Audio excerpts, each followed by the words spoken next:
Hello, everyone, and thank you for attending today's webinar. This is panel 12, and our webinar is titled Smart Buildings. It takes technology, policy, and standards.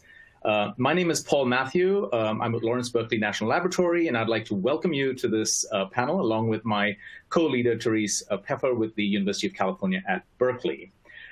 So it really does take technology, policy, and standards for smart buildings, and you'll be hearing three presentations that actually touch on each of those. But before we begin, just a few housekeeping items. Your screen, if you've already attended a session, you probably know this now, is customizable. The windows can be moved around. There's a bunch of little buttons at the bottom that give you additional features and so on. All the presentations can be downloaded as PDFs from the presentation list in the menu. All of you are in listen-only mode, as you've probably figured out right now, but you can submit questions via chat. And we'd really encourage you to do that during the presentation as questions come up. And of course, we'll address them at the end. We might take a few in between as well. All the presentations will be available for on-demand viewing within a few days on the Engagement Hub. And then don't forget, later this afternoon, after the panel sessions, there's a bunch of informal sessions, as well as some social hours that'll be offered through Zoom links. So to access these sessions, again, you can go into the Engagement Hub, and all the information is available there. So on behalf of ACEEE, we really do want to thank sponsors. It takes money to put on conferences like this, and so we really appreciate the sponsorship of several folks. I'm just going to read these out. E4 for the Future, Energize Connecticut, Eversource, National Grid, Sacramento Municipal Utility District, Southern California Gas, and UI are all gold sponsors. On the silver side, we have ComEd, the Energy Coalition, the Energy Trust of Oregon, Johnson Controls, the Northwest Energy Efficiency Alliance, On Semiconductor, Samsung, and TRC companies. And also our bronze sponsors, we have Guidehouse, we have NYSERDA, Opinion Dynamics, and the Vermont Efficiency Investment Corporation. So again, thank you very much to all our sponsors on behalf of ACEEE. Okay, with that, I think we are ready to get started with our first speaker, and that is Devyani Ghosh. She is an Associate Director in Guidehouse's formerly Navigant San Francisco office. She's an expert in demand response and leads DR studies in the area of potential assessment, program design, strategic planning, and DR resource procurement and program evaluation. And some of her recent work has actually focused on smart home and building technology research for grid flexibility. And you'll be getting a taste of that in her presentation today. She has an undergraduate degree in chemical engineering with a PhD in public policy. So with that, Devyani, I'm going to turn it over to you.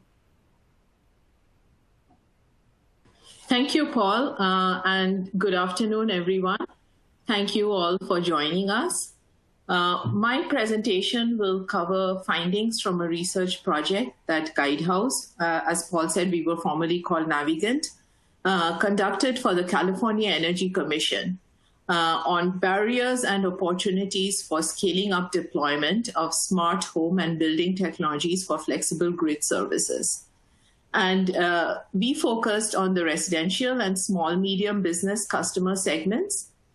I will briefly talk about the project goal and research approach and present the findings and conclusions from our study. So the purpose of this study were, first, to assess the characteristics and capabilities of smart home and building technologies for providing flexible grid services. And I will speak to what we mean by flexible grid services in the next slide.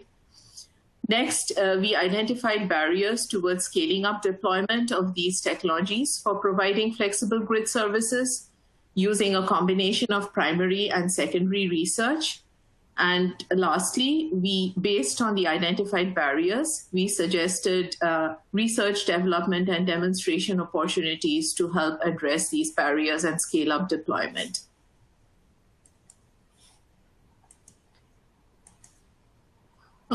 This is just an illustrative slide showing the different types of flexible grid services that smart homes and buildings can provide. And some of you may already be familiar with the graphics here.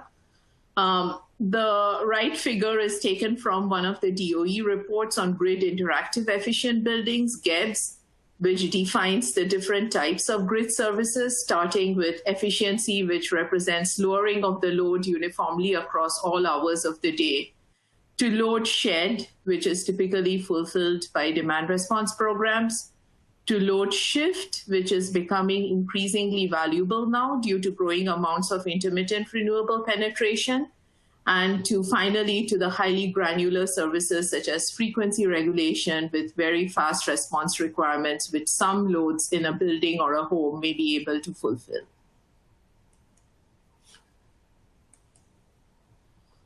Regarding our approach for the barriers assessment, we conducted extensive in-depth interviews with a variety of market actors, and you can see these listed here. In total, we conducted 38 in-depth interviews, which helped us gather multiple stakeholder perspectives. And in addition to this primary research, we conducted a comprehensive literature review on the topic.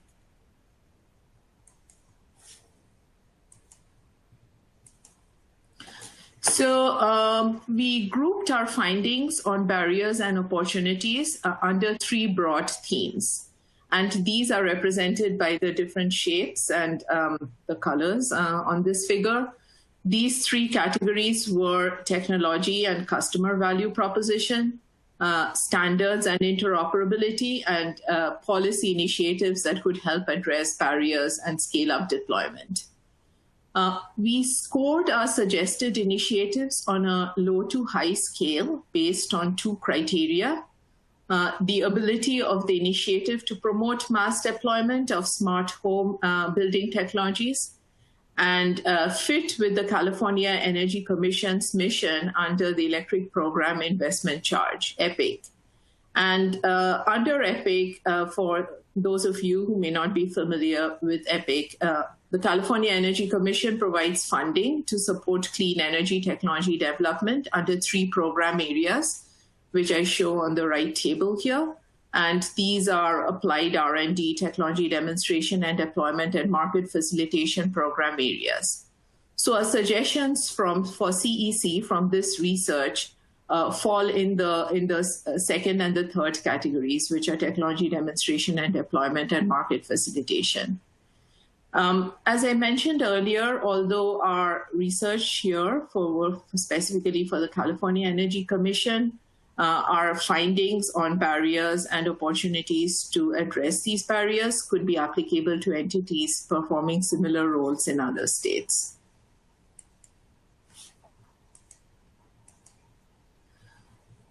So under the first topic, which is technology and customer value proposition, we identified 5 areas for further research which CEC or other similar entities could support, which I'll speak to briefly in the next few slides. One of our suggestions is for CEC to support demonstration projects using smart speakers. And this type of project is being conducted currently by Southern California Edison, and I have a link to this project here on the PPT, so you can look at the details. But as we all know, smart speakers are penetrating the market. Currently, 35% of US households have smart speakers, and some market research suggests that by 2025, smart speakers penetration will increase to 75%. And eSource did some research which suggested that 60% of smart speaker owners would like a utility app that makes use of voice-activated skills. Therefore, smart speakers represent an important new way to engage with customers. However, in order to scale up deployment and establish the customer value proposition, we need additional demonstration projects similar to the one which SC is currently doing.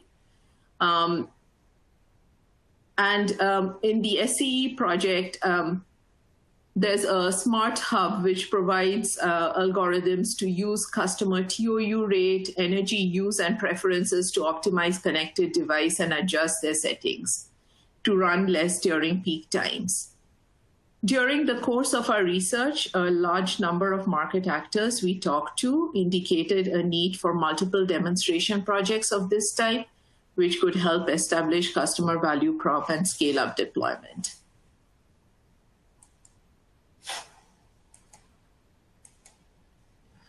Another suggestion under technology and customer value proposition was on workforce and trade ally training and education, where we provided a few suggestions to address barriers related to lack of education and awareness of smart technologies among trade allies.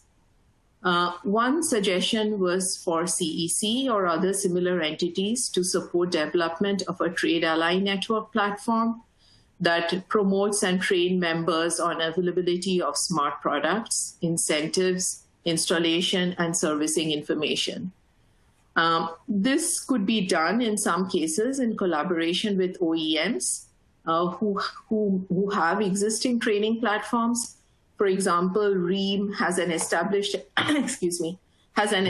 educational platform, REAM Academy, to train distributors and trade partners on HVAC and water heaters. Another suggestion was to facilitate activities that promote awareness and adoption of Wi-Fi certified home design among home builders in collaboration with the Wi-Fi Alliance and smart home technology providers. As some of you may know, the Wi-Fi certified home design program is a certification program from the Wi-Fi Alliance that enables builders and property designers to offer built-in Wi-Fi networks in single-family and multifamily residences. And Lennar, one of the largest home builders in the US, has already introduced it in their buildings. On a similar topic, CEC could consider supporting initiatives that aim to increase awareness on Energy Star's smart home energy system requirements among different stakeholders.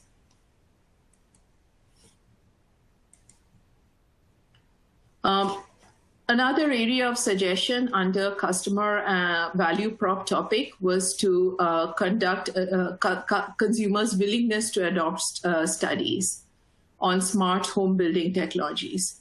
As we all know, smart home and building technologies are new to consumers, and using these technologies involves behavioral changes.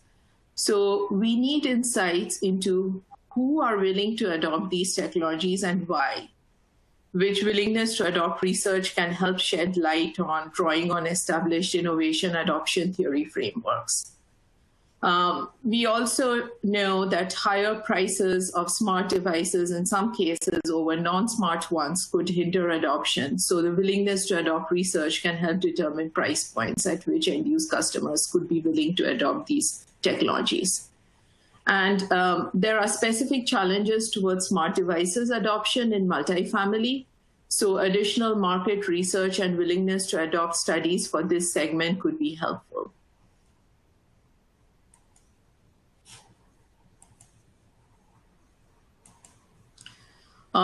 This suggestion on stakeholder collaboration platforms was specifically for the SMB customers, and we are well aware of the barriers in the SMB segment, where customers often do not have energy experts and are unfamiliar with intelligent building technologies that could provide benefits. So our suggestion was for CEC and similar entities in other states to facilitate development of SMB education platforms and foster collaboration really among multiple stakeholders to develop approaches for delivering an integrated package of products and solutions to SMB customers.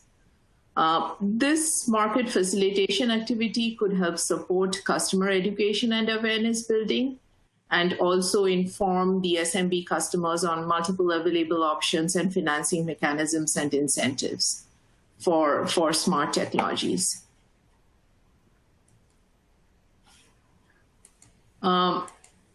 Cybersecurity is also an important area of research in smart technology adoption. So we had a few cybersecurity related research suggestions. There are additional details in the paper. In the interest of time, I will move on to the next couple of slides. Our broad theme, another broad theme under which we grouped our suggestions was under standards and interoperability, which I will speak to briefly here. Some of you may be aware of the CTA 2045 standards.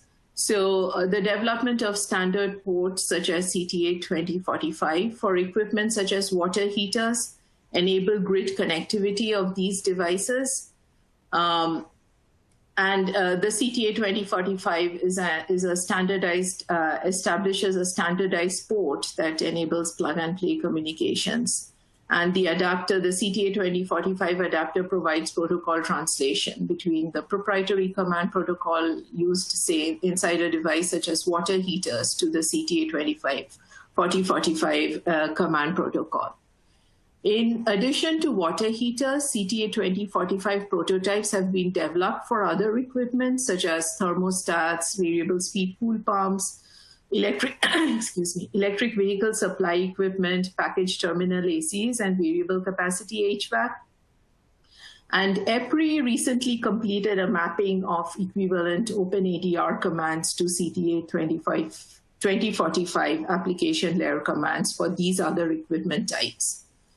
So one suggestion was for CEC to consider funding CTA 2045 pilots with these other types of equipment, similar, say, to the effort undertaken by Bonneville Power Administration with water heaters, where these demonstrations would enroll customers to produce statistically significant findings on quantifying the benefits from both peak load shared and load shift. And in addition to quantification of benefits, these pilots could also help assess customer experience.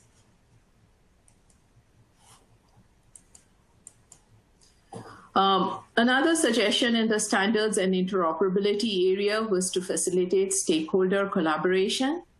CEC or other similar entities could play a role in facilitating collaboration between standards organizations such as IEEE and key industry players to promote interoperability and plug and play.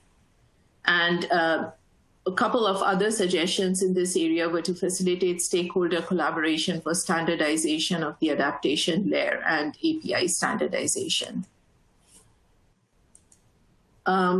We provided a few policy considerations that influence deployment and utilization of smart home building technologies as flexible grid assets. And so these were broadly 4 suggestions. First, market rules that could lower cost of aggregation and facilitate participation of smaller loads in, say, wholesale markets. Policy initiatives to break resource silos. For example, we are aware of the silos between energy efficiency and demand response programs, and integrate resources in IDSM program offers. Energy service subscription pricing, which in some cases could help promote smart technology deployment, and performance-based regulation that could encourage deployment of distributed energy resources. So in conclusion, most of our suggestions for CEC were for market facilitation activities with a few technology demonstration suggestions.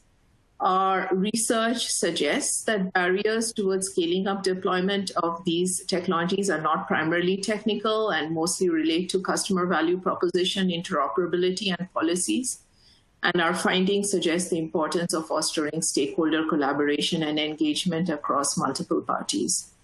With that, I thank you all for listening, and I'll hand it over to Paul for the next presentation. Thank you. Thanks very much, Debyani. Appreciate that presentation. And that kind of lays a nice landscape of the opportunities and barriers in the smart building space. So with that landscape view, we're now going to go deep dive into a specific technology view. And this is going to come from Hao Huang. Hao is a senior scientist and data building systems engineer at Buildings Alive. He joined the company in 2016 upon completion of his PhD. in mechanical engineering, where he developed a model-based intelligent control strategy for optimizing the operation of HVAC systems in commercial buildings. And so his research interests include data-driven modeling, smart building technology, and intelligent control system design. So, and I also want to commend Hao for waking up at 4 in the morning. He's in Australia, in Sydney, and extra kudos to you, Hao. So over to you.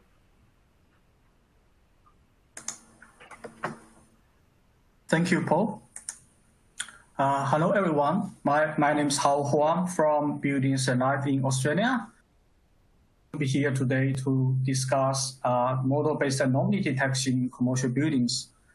So my relationship with anomaly detection actually started when I was doing my PhD, when I was developing a control algorithm to save commercial building by 10% in energy. And after years of hard work, we finally worked out how the mathematical solution should be. And so we are happy to go onto the site and started to implement our solution. Then we realized that actually there are lots of different faults or issues occurring in the buildings, and we have to solve all these problems before we actually start to implement any advanced control strategy. And eventually, we actually spend a lot of time looking at the trend logs, and finally, we fix all the problems by detecting the issue and communicating with the building automation system technician. And we finally can start implement our control strategy. Then we realized actually we already achieved 10% of saving without actually implementing our control algorithms. So so it was at that point that I start to realize how important it is to have a tool that can automatically detect the faults within the commercial buildings. And after like 5 years, I'm very happy to be here to talk about a model-based anomaly detection in commercial buildings. So I will just start by have a quick introduction about what is automated fault detection and diagnostics. So it refers to the identification of maintenance or repair needs using the measurement data and software intelligence. So fault detection diagnostics is quite different from building automation system alarms, which identifies the critical problems such as the chiller issues or network issues. The fault detection focuses more on the building energy performance as well as the thermal comfort. So it actually delivers multiple benefits, such as improving the thermal comfort, indoor air quality, achieving persistent energy saving, as well as increasing the equipment lifespan. So if we look at the literature, there are lots of different types of algorithms that have been studied in the past. So commercially speaking, the most commonly used approach is called rule-based fault detection approach. So the rule-based approach relies on the engineering knowledge about the building itself. So it's quite robust against uncertainties. And because it's quite transparent and comprehensive, most building operators choose to use the rule-based approach as their fault detection tool. The problem of this approach is that it can be quite labor intensive because it requires engineer to study the functional description of a building and write down the rules and to make sure that to make sure it fits the characteristic of the specific buildings. On the other hand, there is a statistical approach or machine learning approach that have been widely discussed in the recent years. So this approach focuses looking at the input-output relationship using a machine learning approach. So people build a regression model to tell us what the building should be working under specific conditions, so we can compare the prediction with actual to make a judgment whether the building is operating at its optimal condition. So in this research, we proposed a model-based anomaly detection at the whole building level. And this approach is purely based on the data-driven approach. This graph here shows the structure of our approach. So at the top level, we have a whole building energy model, which is used to detect the anomaly at the building level. So for example, there might be an energy spike from the electricity profile or an increased base nodes. We can use that model to find such kind of issues. And then the next level, we used the building automation system data to build some simplified energy model just to estimate the energy usage of each key energy component. For example, how much energy has been used by the chillers, how much energy use has been consumed by the air handling units. So we know where exactly the problems occurred.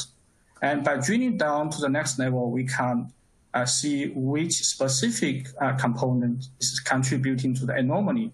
For example, air handling unit number 2 or air handling number 4 is most anomalous among all the air handling units. So we can find out what's the problem, where the problem actually occurs. And by finding these anomalies, we can eventually make a linkage between the anomaly components with the root cause, so we can make suggestions to the building operators for them to solve the problems. So this graph here shows the modeling results of a hybrid random forest regressor model for a typical commercial buildings. So the blue line here illustrates the daily actual electricity consumption, and the red line represents the prediction from the random forest regressor model. As we can see, by using some independent variables such as ambient temperature, relative humidity, we can accurately predict what's the electricity consumption within a building without knowing too much detail about the building itself. So the question really is, if we want to perform an anomaly detection, what should be the baseline look like, and what should be a benchmarking model? So this brings us to the other question, and what is achievable target, and what's the potential of the building that we can really find? So this graph here shows the performance tracking of commercial buildings. As we can see, during the baseline periods, the building is operating quite stable. But because the building operator has done lots of tuning activities, the energy saving has been increasingly improved throughout the years. So for any given day, we want to find out a day that's comparable enough so we can use it as a benchmark to identify the anomalies. And the problem really is there could be multiple comparable days that have been picked up in the history, and which day should we use as a baseline day to identify anomaly. So to solve this problem, we proposed a new modeling approach. It's called target modeling approach. So this graph just shows the electricity consumption of a typical commercial building. So the blue line here shows the actual consumption, and the other 3 lines here shows the energy electricity profile on the 3 days with similar weather conditions. So instead of picking up using the average of the 3 comparable days, we actually pick up the days that have the best performance, which is the dashed red line in the graph.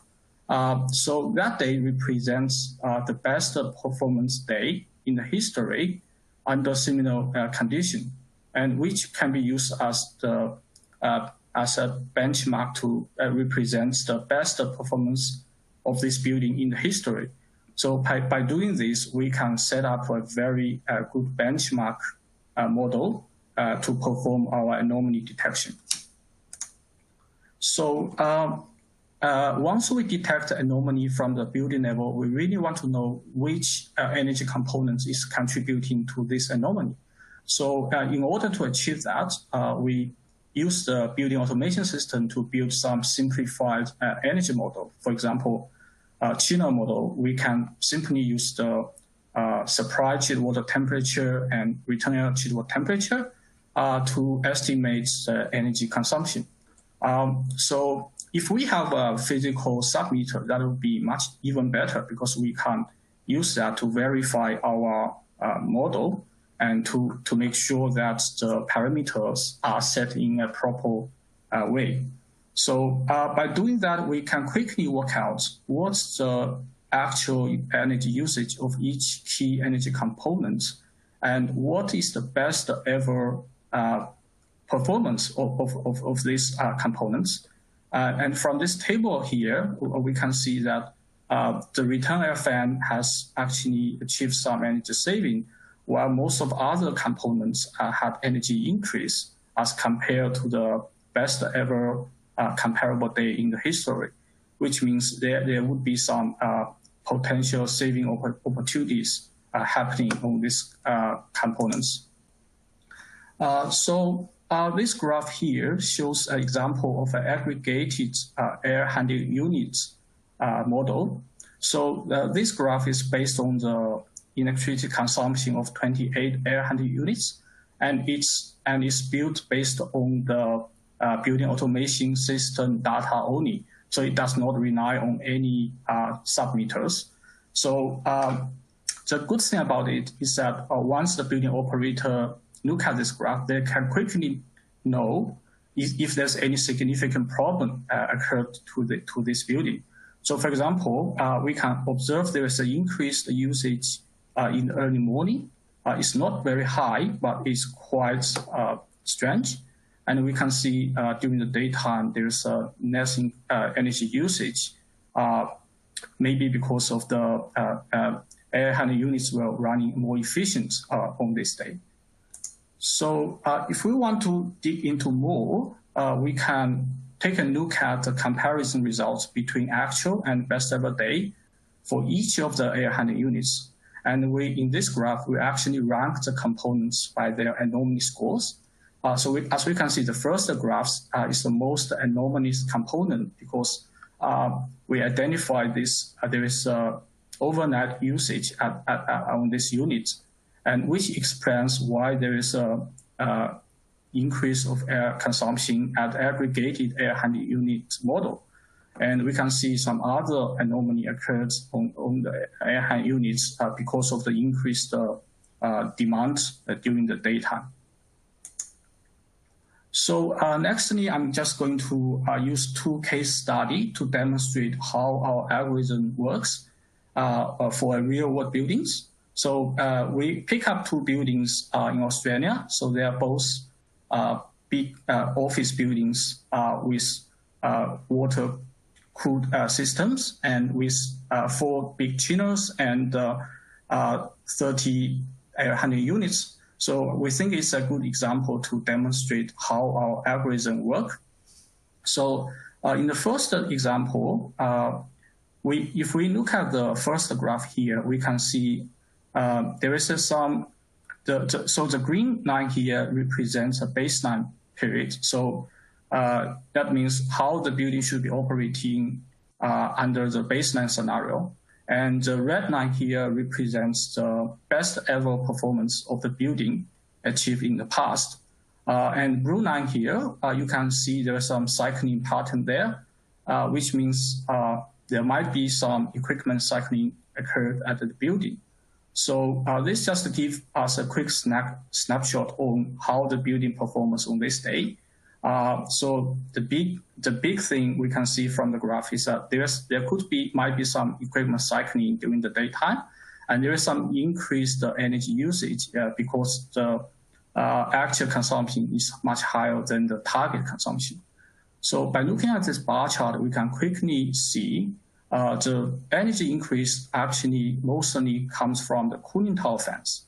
And chiller, there is some cycling happen to the chillers, but it's actually not using as much energy as the cooling tower, which is quite interesting. So we really want to dig into more to see what's happening. So this slide here shows some time series plots of several different components, so which are used to expand the anomaly that occurred at the building level. So, for example, we can see there is some cycling pattern on the chillers, which can be related to the cycling happen at the building level. And by digging into further, we can see the 3 different chillers are running alternatively. And there's actually one chiller was only staging up to about 25 kilowatts, which illustrates some problems. So by talking to the BMS technician, we found out it's actually because one of the compressor was failure. So that's why the 3 chillers has to running harder to compensate for that problem. And more interestingly, we found out the cooling tower was running mostly at full speed. And we found out by comparing the condenser water temperature set point on the actual day with the target day, we found out the condenser water temperature set point was not resetting at all during this problematic day, while it was resetting quite frequently in the past. Then we work out the reason for the energy increase is because the condenser water set point has been set to a fixed value by BMS technician. It's actually a mistake made by the maintenance team. So once we found the problem, we quickly fixed them, and everything works fine again. So I'm just going to talk about the second example. So it's a bit different because as you can see, the energy increase occurred in the early morning. And so it just tells us the problem is more likely to occur in the morning period. And from the bar chart, we can see the chiller was consuming the most energy. So we should be focusing more on the chiller system. Again, if we look at the anomaly explanation, we can easily see which components are contributing to the anomaly at the building level. So the first graph here on the left top level, it shows the chiller consumption.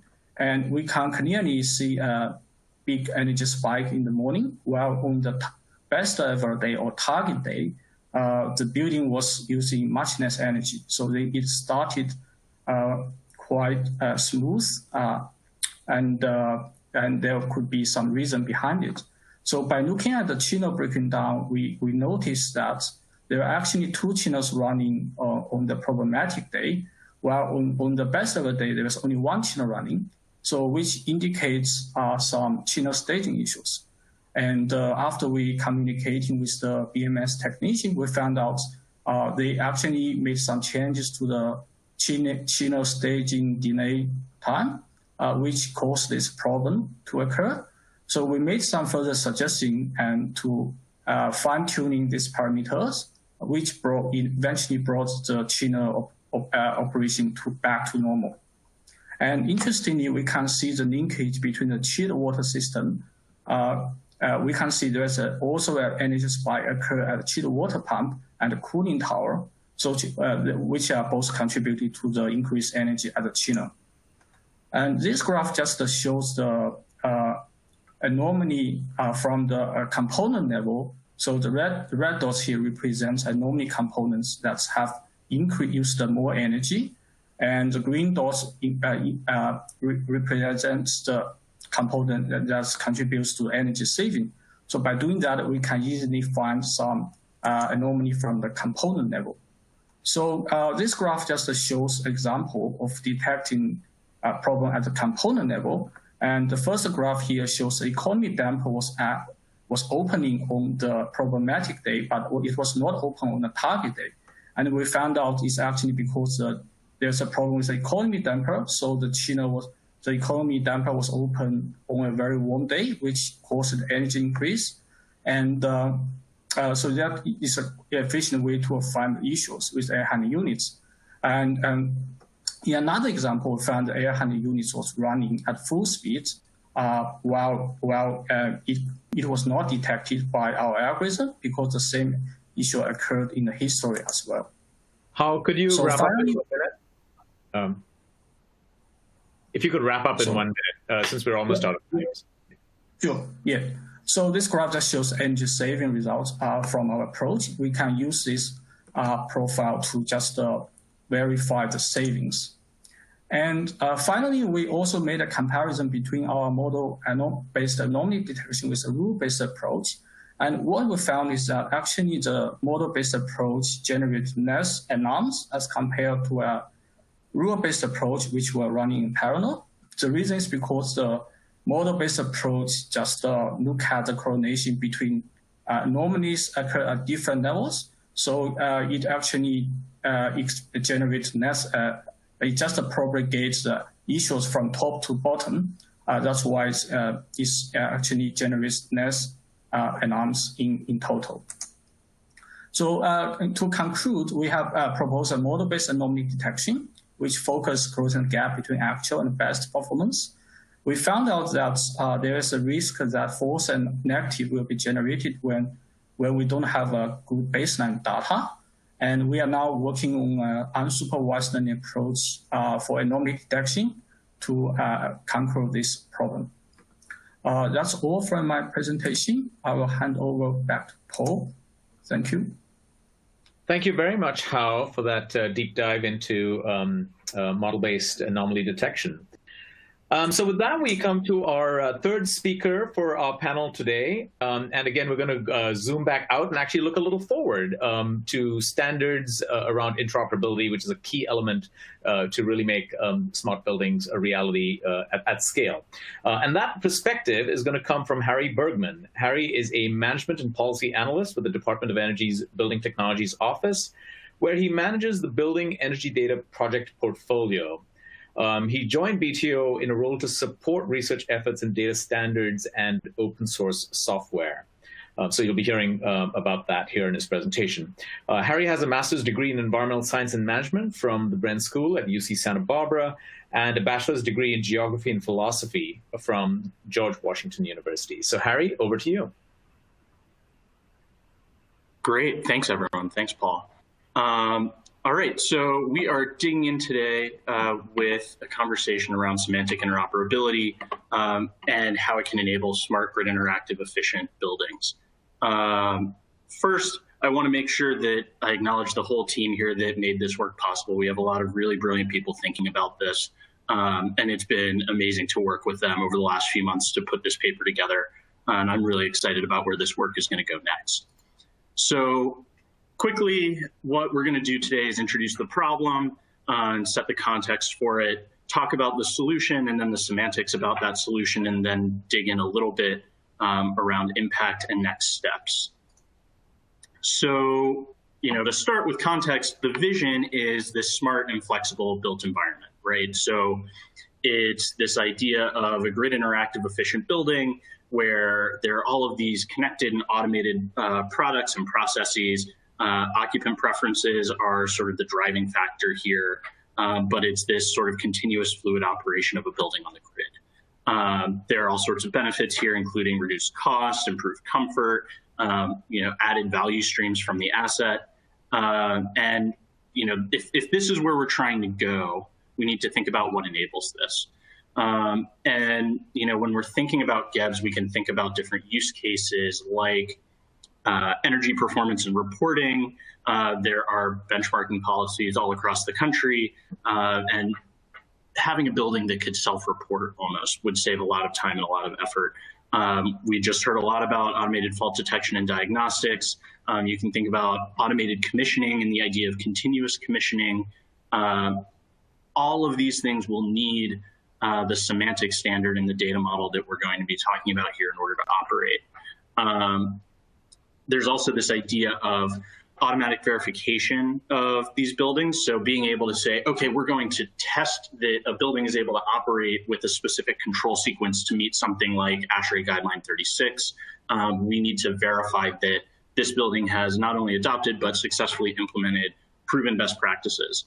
And then, of course, sensor data sharing. If you have a third party coming in to offer a service for your building, having semantic information is going to be really relevant for making that an easy solution to adopt and install.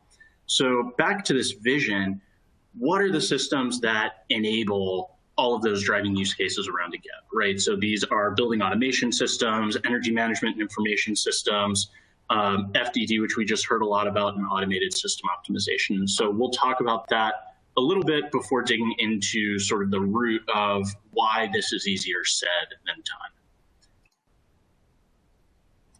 So GEB enabling technologies. So these are communications protocols. You can think about OpenADR, IEEE 2035, and utility tariffs all play a role here. Fundamentally, you're talking about these systems working with a building automation system. So this is system level monitoring. This is how all of your sensors and actuators and controllers communicate with each other. You can talk about advanced end uses. So this is connected lighting systems. This is your hot water heater. Your building automation system is going to be looking at and controlling all of these. And then these are the systems that ultimately enable your grid interactive efficient building. We go a step further and we can talk about EMIS, so energy management and information systems. And that's really an umbrella term for a whole family of tools that look at analyzing and controlling building energy use. Further, fault detection and diagnostics, I feel like we don't need to dig into that anymore just now. And then automated system optimization. And so this is thinking about predictive control. It's, implementing directions from a BAS, but then also reporting back. It's able to communicate to and from the grid. You need to understand how these buildings are operating in order to successfully implement these technologies and then deliver this grid interactive efficient building. So that's challenging enough in and of itself to get all of these tools and systems out there. But also we have all sorts of different building types. And not only is this sort of different diversity in the building stock itself, but even within these different building type segments, they're not carbon copies. And if every single building was exactly the same, even still, because we have different people and different use patterns, they're not all going to be able to operate and function the same way. And so you're going to be presented with different challenges for how you can deliver this grid interactive type performance.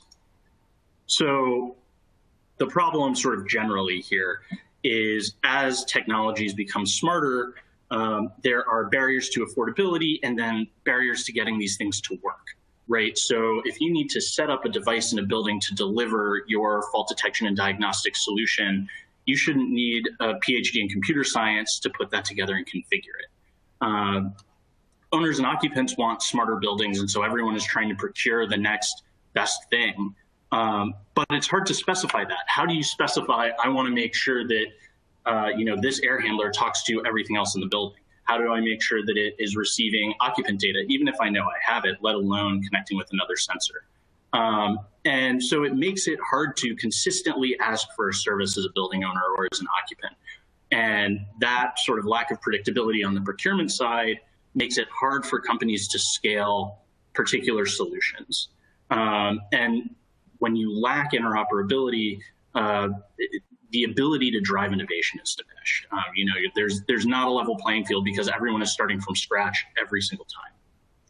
So more specifically, what are we actually talking about?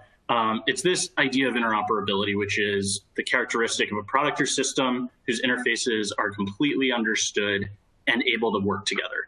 Wikipedia had a very nice, succinct definition here, I thought, but there are a lot of different ways to define it. So strictly defined, though, based on the source, interoperability does exist in buildings. Like, these buildings work, right?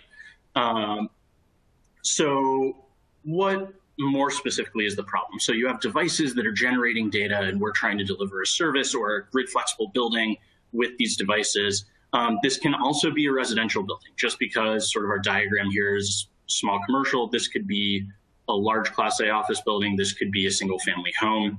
And so when we're thinking about EMIS systems and BMS systems, you can think of an Alexa or a Google Home, whatever it may be, as sort of a proto-EMIS, if you will. So you have devices that are generating data. You have the data being collected by your EMIS or your BMS system. It's analyzing that data, determining the appropriate function or use case that you're trying to deliver. It then sends a signal to the controller or alerts the user to take a particular action, rinse and repeat. Everything is great. Life is good. But how does the EMIS actually know where to send the signal or what signal to send? And how does the controller receiving that signal know what to actually do? How do you make sure that you're getting the right outcome? So this is all about semantics. And this is how we can make sure that we appropriately express information about things such that these things can be understood across applications consistently.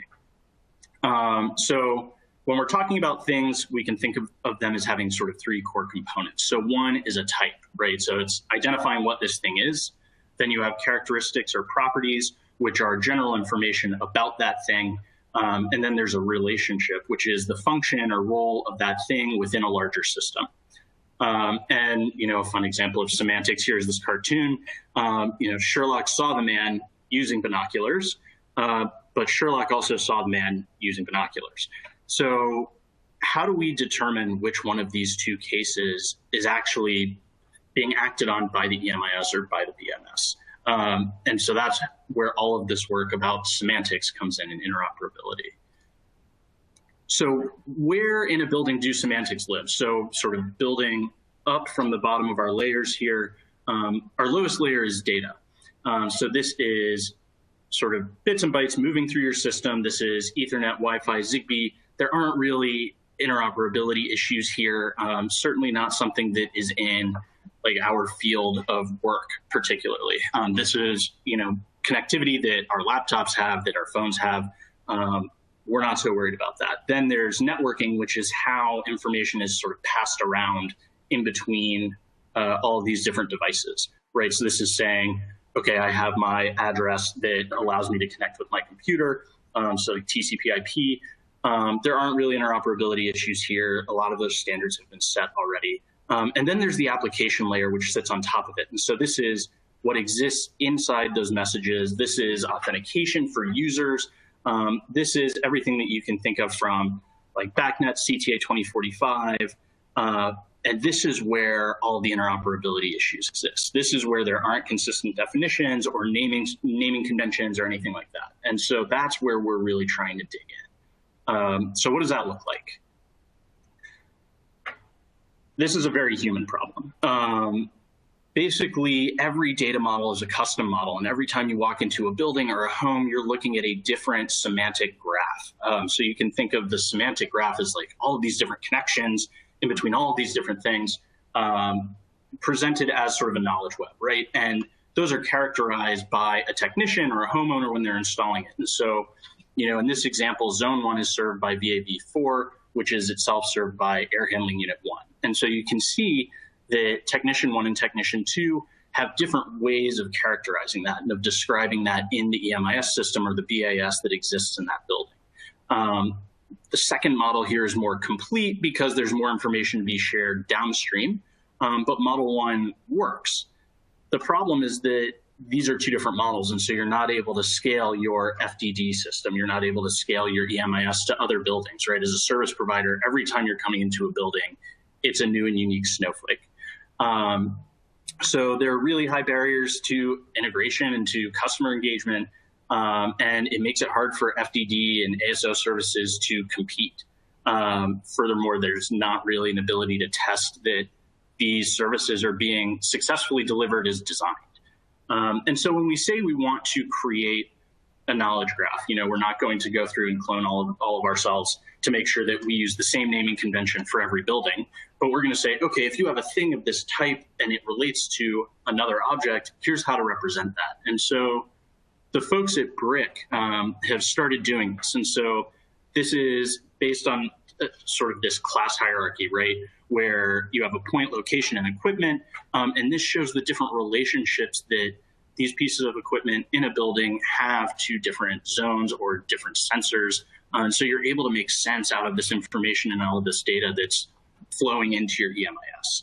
And so this is sort of one of many options that exists out in the industry right now, and we're trying to get through, okay, what works well and what doesn't. So a lot of you might be thinking, well, BACnet and Haystack already exist. Like, don't they do this? Like, BACnet is open and connected, and Haystack is all of these tags, and isn't that like a pretty good, consistent taxonomy?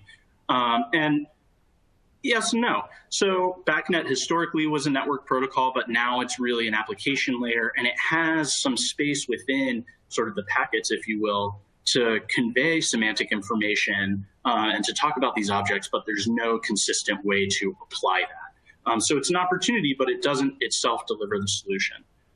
Then Haystack, it's a collection of tags, some are required, and you can start to establish references in them, but there isn't like a really firm object model or hierarchy that you're able to turn to say, okay, this is how we know that Haystack tags have been applied consistently across all of these buildings. And so neither of these have sort of the minimum requirements or sort of semantic sufficiency, if you will, required to support specific services like FDD, demand response, anything else that you can think of these connected buildings wanting to deliver. There are plenty of others here that we've all spent a good amount of time digging into. This is intentionally small. We don't need to read it, but that's all in the paper if you want to dig through and learn about how all of these compare to each other. So really, what do we need? We're talking about a semantic data model standard. And so this is a formal semantic data model specification, which lets you consistently represent buildings in digital systems.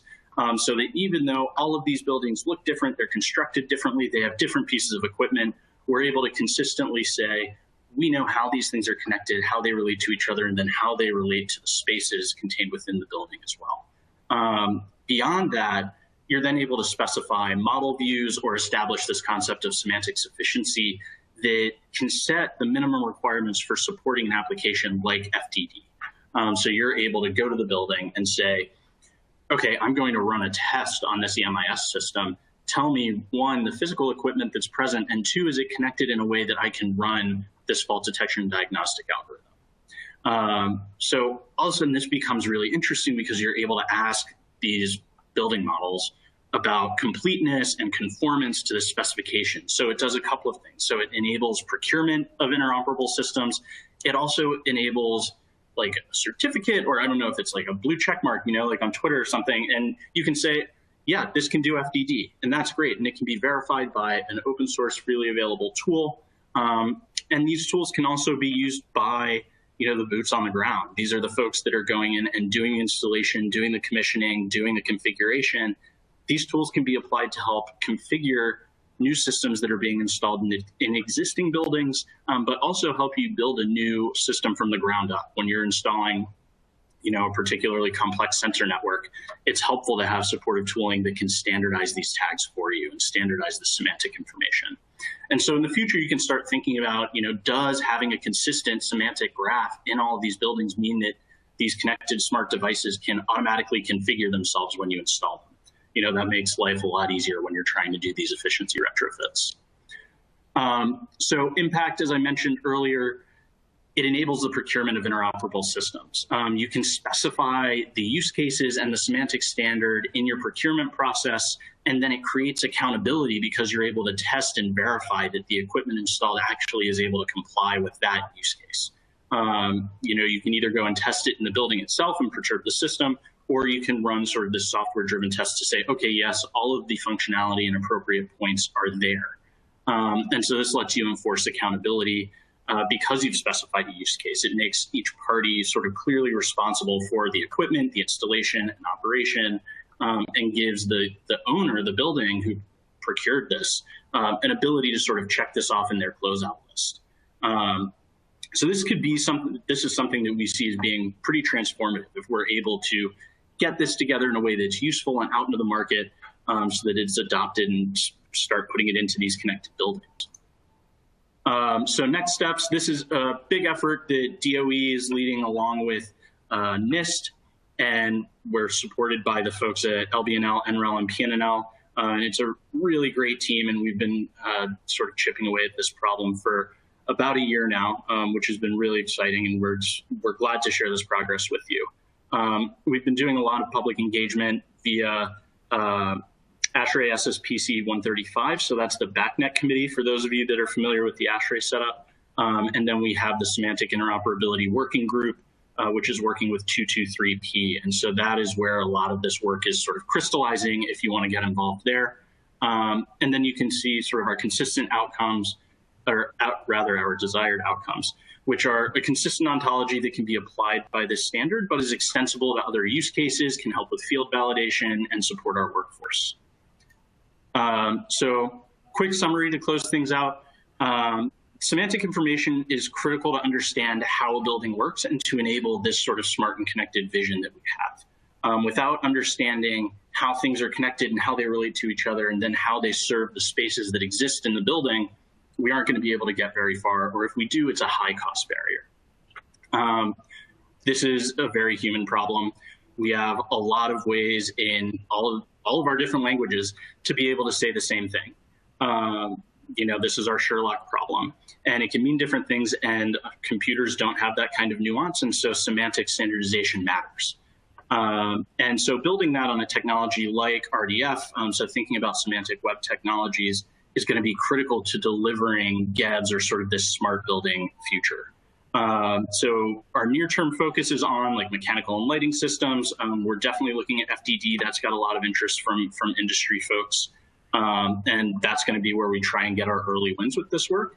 But the bottom line here is the semantic data model standard is going to lead to much more of these interoperable systems that will help us realize our smart and connected future. So I think that's all I had. Thank you. Great. Thank you very much, Harry, and Debyani and Hao for some really excellent presentations. That was really great. We had that broad view of the smart home, small commercial technologies and barriers, a deep dive into model-based anomaly detection, and then looking forward with establishing the semantic building data model to improve interoperability. So we'll now address a number of questions from the audience. There's 250 of you and quite a few questions already. There's a Q&A tool at the bottom of your screen, so please use that and go ahead and type in your questions. We have, and thanks for everyone for being on time. We have 15 minutes to answer questions. So Debyani, can you talk about the generalization of your findings? Where and where not do you expect your findings to generalize beyond California and to other regions? Yeah, thank you. So I think entities in other states funding clean energy technology development and deployment try some of those findings. Some examples that come to my mind are NYSERDA or the Massachusetts Clean Energy Center, the Mass CEC, but there could be others too, nationally. Does that help address? Yes, I think so. And another question for you, what about the digital divide among end users? Have you looked into this digital equity issues? Yeah, it's a very important issue. Our research scope really did not include that, and we didn't go deeper into it, but that's not to say it's further research needs to address it, but we didn't really specifically cover it in our research. Mm-hmm. Very good. Now, question for Hao. What is the hybrid in the hybrid random forest model? Can you explain that, please? Yes. So through like several years modeling experience, one problem we identified in the past is that when we use a machine learning approach, it's very easy to get overfitting without enough historical data. For example, if there's an extreme hot day, like a 45-degree day that you've never seen in the history, the random forest can generate like modeling errors. Most of the time, you do underestimate. That's why we implement a hybrid linear SVR model in parallel, just to solve this kind of problem, because we found the linear model actually works better to deal with this kind of situation. Thank you. And another question for you, Hal. Can you talk about how you calibrate the model? How do you reconcile kind of the bottom-up engineering-based energy consumption from individual systems with the total energy consumption from the meter? Yeah, I think that's a really good question because it's actually the most difficult part in our approach. Without the physical meter, it's very hard to match the whole building energy consumption with the individual components because the physical model tends to be and lots of uncertainties. It's very hard to adjust this parameter. So what we are currently doing now is to if we get metering data, we use that to calibrate our modeling parameters.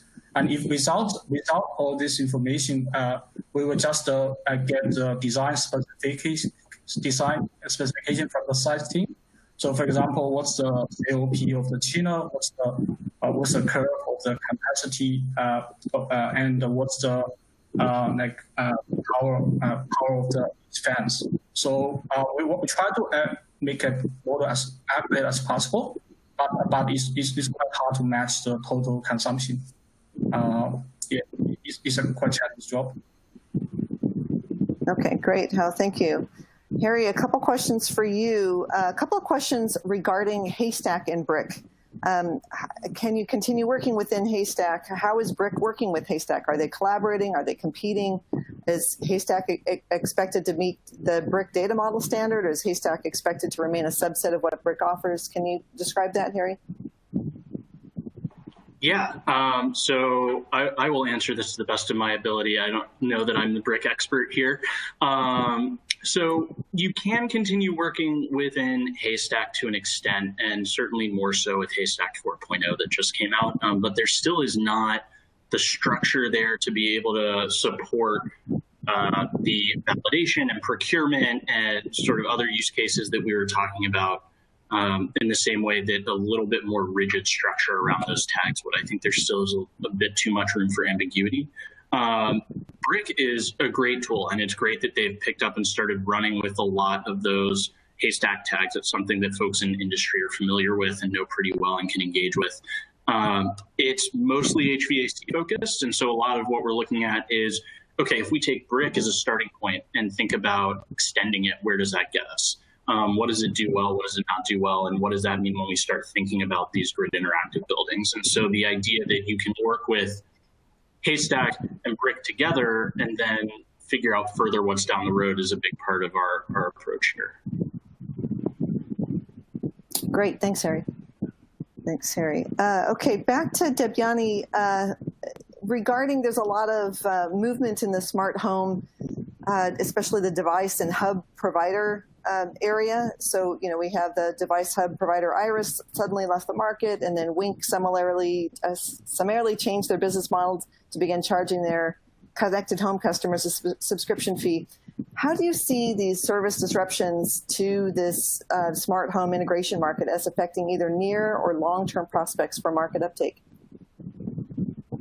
I think these create some perturbations in the near term, but I think overall there is good potential for us to utilize these home and building assets for flexible grid services if the right policies are in place, if the technology, if the customer value prop is established, and if, some of the interoperability issues can be worked out.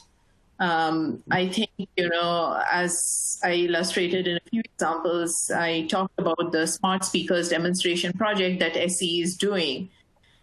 So many more of these, doing many more of those projects can help establish, the value prop and scale up deployment. So I think, in short, there is good long-term prospects, even though there are some kind of, near-term disruptions in the market. Thank you. Now a question for Hal. How do you manage multiple buildings over a municipality or a campus, especially when you have, say, multiple flags or false positives? With fault detection so far, there have been barriers to adopt with multiple buildings. How are you guys addressing that? Yeah, so currently we are still at the stage of investigating individual buildings. So, for the campus buildings, for example, we look at the similarity between the different buildings. So sometimes we can actually learn how the best performance should be by learning the data from across different sites. So what we have been trying to do at the moment is to build a model to just do some kind of transfer learning.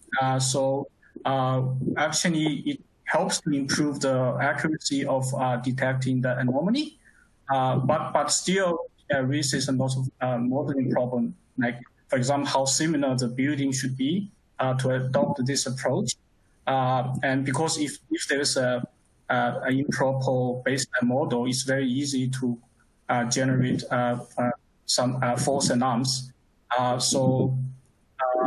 think with the statistical approach, it can handle multiple buildings better than a rule-based approach, because you can basically use an aggregated model to capture information from different sites at the same time. But that's something we are still developing at the moment. Thank you, Hal. And a question for Harry. So the benefits are clear, but how to drive adoption? Change is not so easy, especially when stakeholders have a stake in the status quo. Yeah, absolutely. So we certainly want to make sure that what we're developing is both used and usable and useful.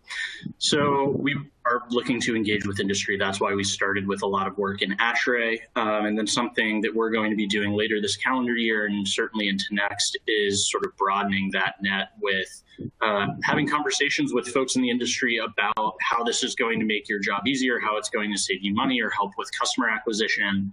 I certainly understand there's some investment in the status quo. We've also heard that there's a lot of interest in being able to compete on sort of a component by component basis. I think there are a lot of different opinions there, and I'm not going to put my shoe on either one. But I think that there are a lot of different options here for how you can engage and take advantage of this semantic data standard once it's complete, regardless of how it may change that industry landscape. Thank you, Harry. Paul, were you going to say something? Nope. Okay. All right. Very good.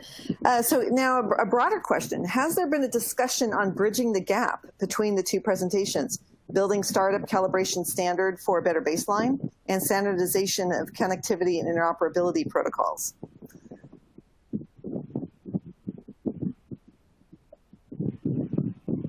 Anyone want to respond to that, Harry or Hal? Sorry, will you say the first part of that again?